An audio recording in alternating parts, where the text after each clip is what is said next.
Each of us comes here with both our public and our private stories.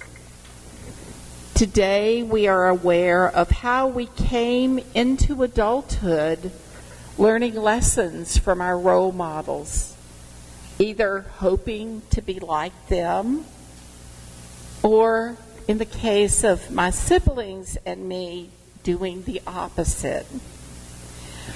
Part of being an adult is coming to make peace with our lives so that we might practice goodwill for all people. This is an aspect of moving beyond our childhood experiences to become self-actualized human beings. That means that we are willing to do the hard work to honor both the joy and the sorrow we carry in our hearts and minds. Moving towards self-actualization means taking on the inner work that we have to do so that we can find peace and joy and come to a point that we are able to look within and to nurture ourselves in healthy ways. Whatever lessons we learned about caring for ourselves, each of us needs to find ways to nurture ourselves and others. Too many of us were taught that it's okay to take care of others, but we never were told or learned the lesson that we needed to take care of ourselves also. Because there are few of us who had perfect parents or perfect childhoods, we're called to do the challenging work of letting go of some old baggage that we carry around that tells us we're not good enough or smart enough or beautiful enough or whatever. You know what the script is that you learned. So I invite us to learn to release the need to get our nurture and approval from other people. We need to find within us the ability to affirm that we are worthy of love of others and of self-love. Yes, many of us are blessed with partners or friends or family who deeply love and nurture us. But our core sense of love and acceptance needs to come from within. We need to learn how to mother ourselves. Without that self-affirmation, we are always going to be searching for love and acceptance. And it will be very difficult for us to find a true sense of belonging no matter where we are. So part of the unseen work of our lives is to learn to love, to nurture, to mother ourselves. Until that work is done, we cannot freely love or nurture others. Without realizing it, our unmet needs, our old history that should have been left out with the recycling gets left on someone else's curb, or perhaps our unmet stuff ends up in their hearts as some pain that we have inflicted. Without healing ourselves, our unresolved need for love and acceptance will, for good or ill, become part of our daily interactions with others. To freely nurture and be nurtured, we need to make peace with ourselves and with our history. We can choose to be happy and to honor the place in our lives where we now reside.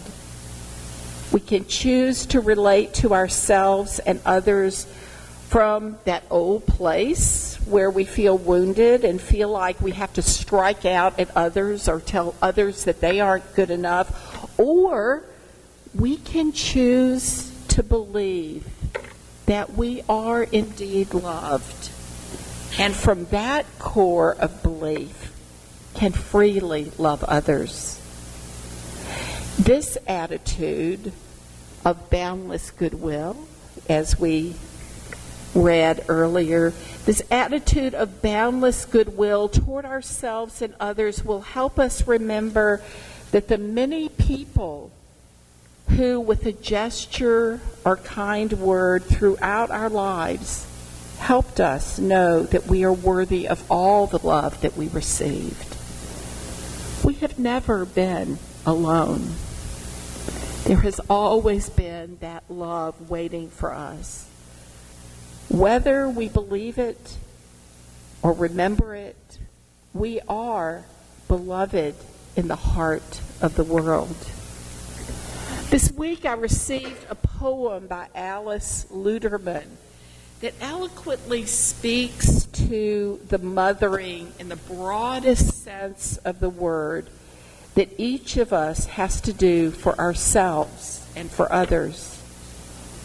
So I invite us to imagine ourselves in this poem as both the one mothering and the one being mothered.